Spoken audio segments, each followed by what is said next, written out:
Hello everyone and welcome to In the Mist. Anaya Raven here, and on today's episode I'm going to be discussing 13 herbs that I use in my practice on a regular basis.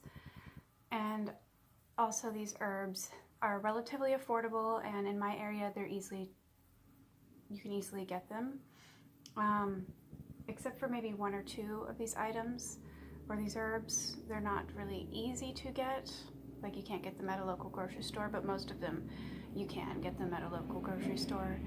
And they're very versatile, and that's why I chose to keep them in my cupboard since the beginnings of my practice, which was over a decade ago.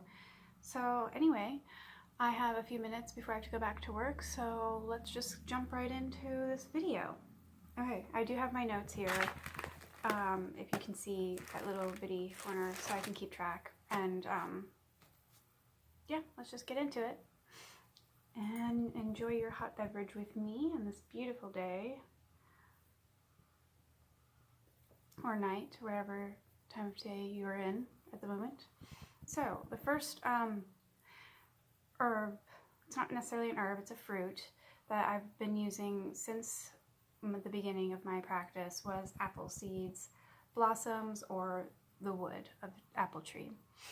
And I call this the fruit of the pentacle because if you cut it in half, it shows a pentacle in the heart of the fruit. And to me, I always thought that was so magical.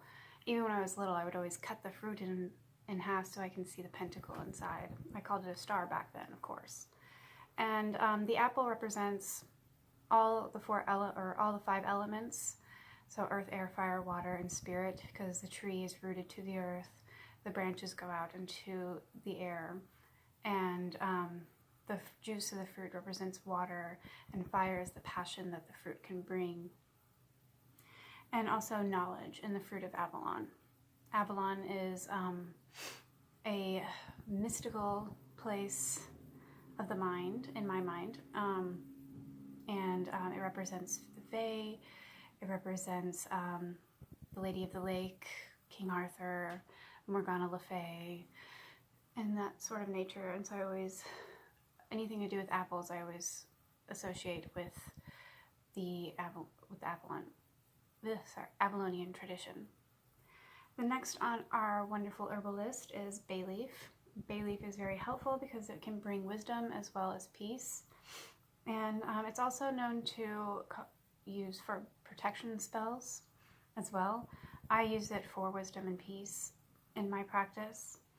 And the next one I use very often for healing and for gently uplifting my spirits and for relaxing is chamomile. Chamomile is a nighttime herb for me because I like to take it before I go to sleep, or sometimes when I just need to de-stress, I use chamomile for that. And in when my household is in an uproar of arguments, because I do live with my sister and we have sibling pitter-patter back and forth, and so I'll use chamomile in spells to cool the tempers in the house. And then the next one is dragon's blood. Dragon's blood is one of my favorite resins, and I use it in many of my different workings, rituals, and incense to empower and bring that extra oomph to the intention. Also, if anyone has practiced draconic magic, I would also use it with some draconic magic as well. That's working with the dragon spirits.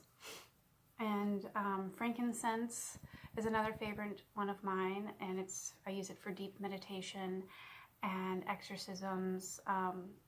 Like, I think last summer we had a spirit problem coming across the veil, and so I use that to cleanse and purify the house. It's very good for spiritual growth and to help with visions.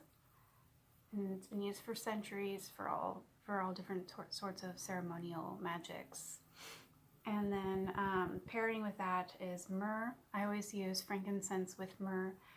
I feel that it lifts the vibrations of the incense or a spell, and it creates peace and increases any incense that you put it into.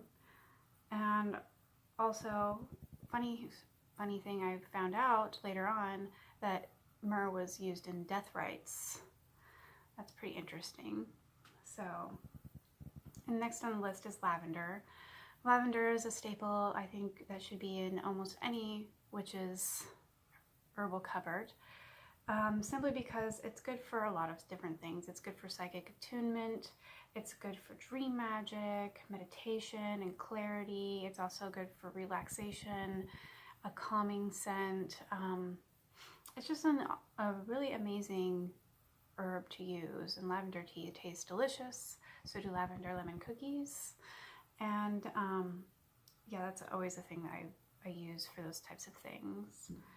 And mandrake is one of my favorite herbs to use. It has a lot of deep folkloric meanings because the mandrake root is shaped as a human, and even like in pop culture, like Harry Potter, or if anyone's seen the show Merlin, it has a desire to be human, and it screams when in Merlin, when Morgana's sister puts the mandrake root in a cauldron, it screams, and only those with magic could hear it. Or in Harry Potter, you see them being ripped up out of the pots, and they're screaming and wailing. And even in, I think it's called Pan's Labyrinth, there's a mandrake root where she puts it in a bowl of milk and sticks it under her mother's bed for healing. It moves like a human.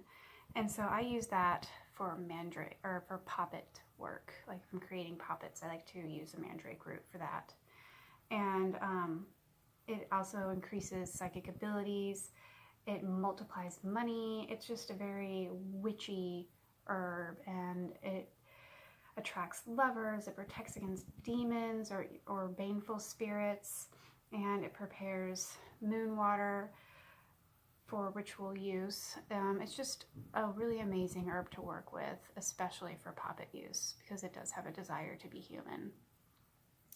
Next on the list is mugwort, and for mugwort I use it to empower all my spells. People use it in dream sachets or pillows, and I love drinking mugwort tea on full moons to enhance my sight or my abilities. And it's just it's an all around useful herb. If you do put it in a tea, make sure you are cautious because it can be toxic, especially to pregnant women. And the next one is rosemary.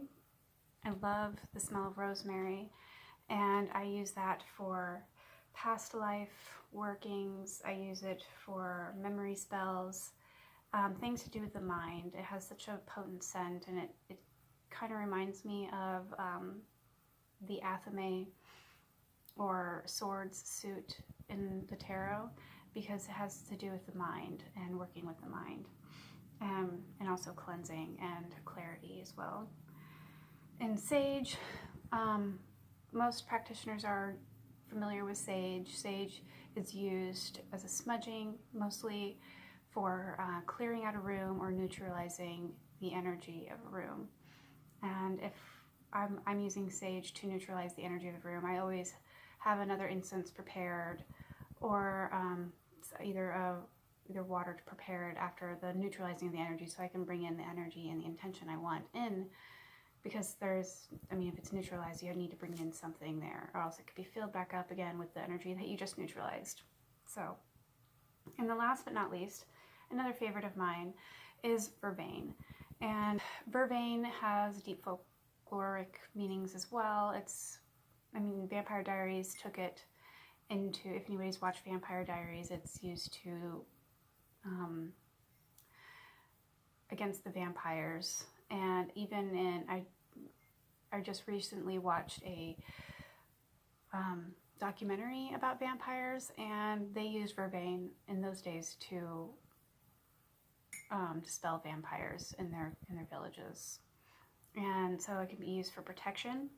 It can be used for banishing, particularly psychic banishings, like spirits or curses. Woven, it can be used to for mood alterations, like you can use it to alter mood, the mood of the room or the mood of a person, just depends, and expels negative energy. And it also can be used to be woven into a hand fasting cord or wreaths or flowers. So, and I take that as a interpretation of it can be used in love rites as well. And yeah, this is it. Just a quick video of some of the herbs that I use in my practice.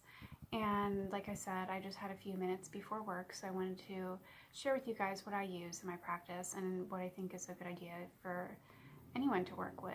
And if you have any specific herbs that you use in your practice, don't forget to comment those down below. I would love to hear your guys' comments. And if you have any questions, don't be afraid to ask me any questions. I will do my best to answer them. And thank you for stopping by in the mist. And now you're Raven here, and don't forget to like and subscribe to my channel. Have a good time of day or night you're in.